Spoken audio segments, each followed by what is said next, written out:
नमस्कार दोस्तों, जय गुरुदेव टीचिंग पॉइंट में आपका स्वागत है। दोस्तों, हर रोज़ की तरह आज भी हम सद्विचार से संबंधित भाग 3 वीडियो लेके आए हैं।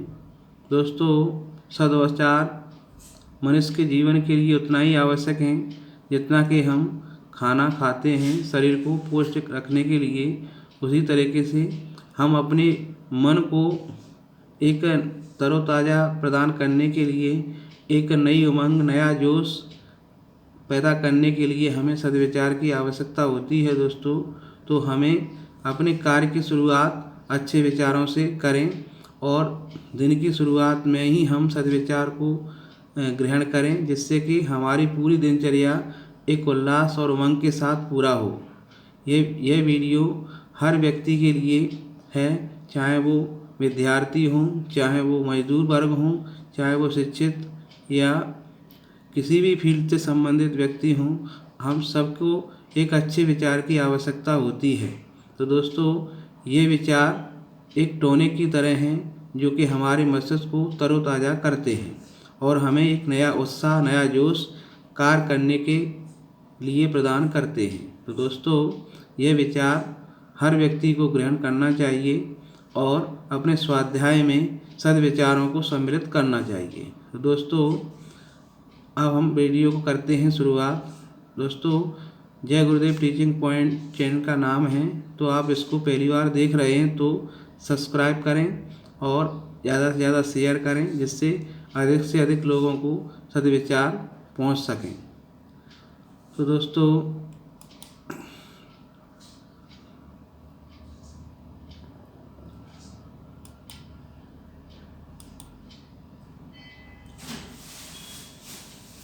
जय गुरुदेव का नाम लेते हुए या अपने अपने इष्टों का नाम लेते हुए यह पहला स्लाइड आपके सामने पेश है, तो इसको आप ग्रहण करें।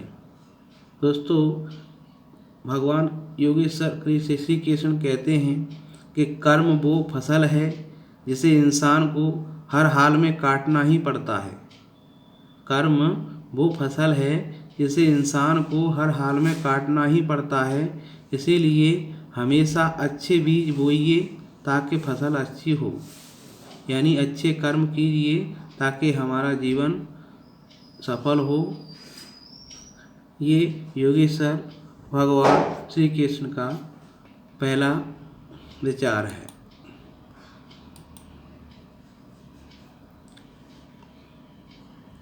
दोस्तों, योगेश्वर भगवान श्री कृष्ण गीता उपदेश के माध्यम से ये व्यक्त करते हुए कहते हैं कि कभी भी अपने प्रयासों को व्यर्थ नहीं समझना चाहिए।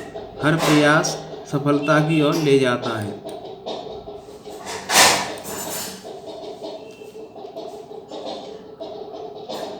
दोस्तों, उस दिन हमारी सारी परेशानियां खत्म हो जाएंगी जिस दिन हमें यकीन हो जाएगा कि हमारा सारा काम ईश्वर की मर्जी से होता है। तो दोस्तों, हमें निश्चिंत होकर कर्म करते रहना चाहिए, क्योंकि हमें परेशानी से घबराना नहीं चाहिए, क्योंकि जो भी कार्य होता है वो ईश्वर की मर्जी से ही होता है।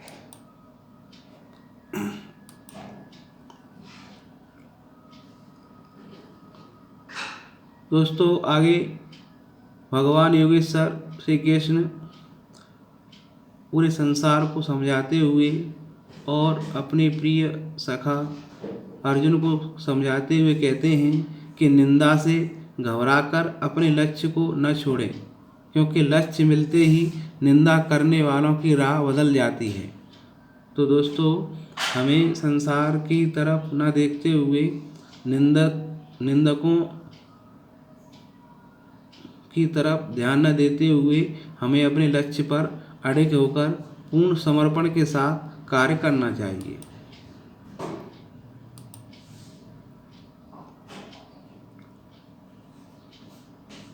दोस्तों, कर्म वो फसल है जिसे इंसान को हर हाल में काटना ही पड़ता है। इसीलिए हमेशा अच्छे बीज बोइए ताकि फसल अच्छी हो। मनुष्य अपने विश्वास से निर्मित होता है। जैसा वह विश्वास करता है वैसा ही वह बन जाता है।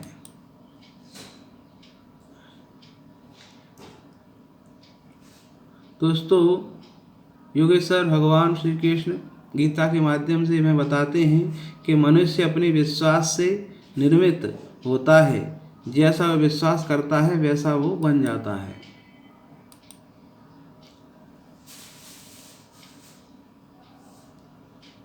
दोस्तों, आगे वो कहते हैं कि प्रेरणा का सबसे बड़ा स्रोत आपके अपने विचार हैं, इसीलिए बड़ा सोचें और खुद को जीतने के लिए हमेशा प्रेरित करें। क्योंकि प्रेरणा का सबसे बड़ा स्रोत क्या है दोस्तों? अपने सद्विचार। ये सद्विचार ही आदमी को आगे बढ़ने के लिए प्रेरित करते हैं।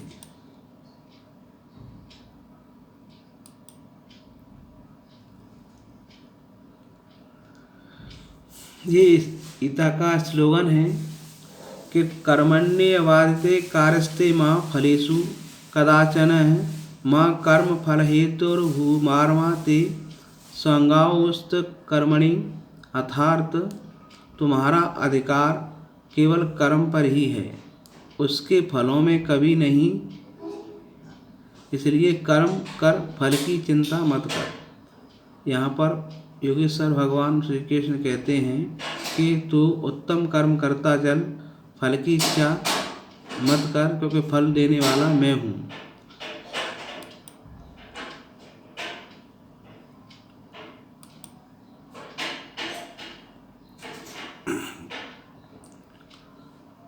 आगे अर्जुन को समझाते हुए कृष्ण कहते हैं कि मनुष्य अपने विश्वास से निर्मित होता है, जैसा वो विश्वास करता है वैसा ही वो बन जाता है। इसीलिए अपने ऊपर विश्वास करें और अपने विश्वास करते हुए अपने लक्ष्य को निर्धारित करें।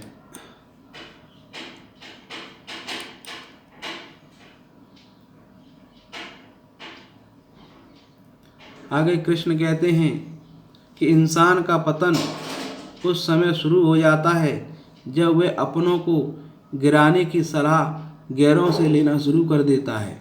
दोस्तों, स्पष्ट कहा गया है भगवत गीता में कि इंसान का पतन उस समय शुरू हो जाता है दोस्तों, जब वह अपनों को गिराने की सलाह गैरों से लेना शुरू कर देता है।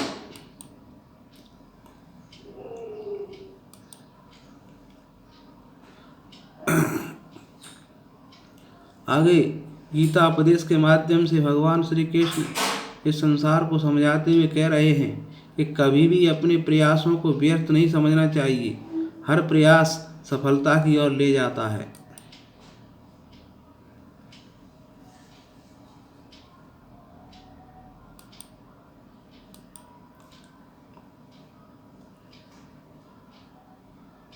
दोस्तों, आगे इस स्लाइड के माध्यम से ये बताया गया है कि तुम क्यों व्यर्थ में चिंता करते हो, तुम क्यों भयभीत होते हो, कौन तुम्हें मार सकता है।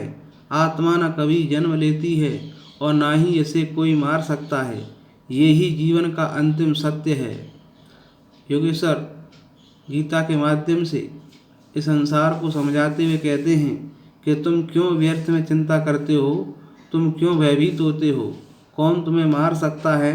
आत्मा न कभी जन्म लेती है और ना ही उसे कोई मार सकता है, यही जीवन का अंतिम सत्य है।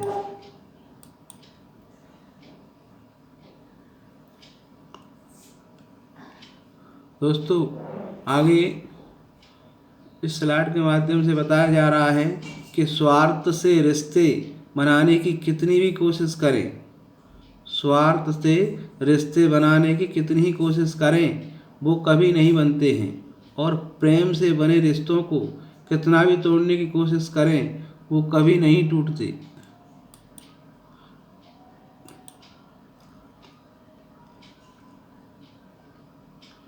दोस्तों, परिवर्तन ही संसार का नियम है। ये योगेश्वर भगवान श्री कृष्ण अर्जुन को समझाते हुए कहते हैं कि जो हुआ वह अच्छा हुआ। दोस्तों, कृष्ण भगवान गीता के माध्यम से कह रहे हैं कि जो हुआ वह अच्छा हुआ, और जो हो रहा है वो भी अच्छा ही हो रहा है, और जो होगा वह भी अच्छा ही होगा। तुम्हारा क्या गया जो तुम रोते हो? तुम क्या लाए थे जो तुमने खो दिया? तुमने क्या पैदा किया था जो नाश हो गया? तुमने जो लिया यहीं से लिया, जो दिया यहीं से दिया। आज जो कुछ आपका है पहले किसी और का था और भविष्य में किसी और का हो जाएगा। दोस्तों, ये परिवर्तन संसार का नियम है। योगेश्वर श्री कृष्ण अपने ज्ञान के माध्यम से इस संसार को उपदेश देते हैं। दोस्तों, ये आपके सामने कुछ सद्विचार आपको पेश किए, तो इसको मनन करते हुए अपने कार्य में लगें और अपने दिन की शुरुआत बड़े उत्साह के साथ करें। और चाहे वो कार्य पारिवारिक हो, चाहे सामाजिक, चाहे आर्थिक, चाहे राजनीतिक, चाहे आध्यात्मिक, किसी प्रकार का कार्य हो, हमें कार्य की शुरुआत आध्यात्मिकता के साथ, स्वाध्याय के साथ, भगवान की प्रार्थना के साथ और सद्विचारों के साथ शुरू करना चाहिए। यही इस वीडियो का उद्देश्य है। दोस्तों, आगे फिर आपके सामने नया विचार लेके उपस्थित होंगे। जय हिंद, जय भारत।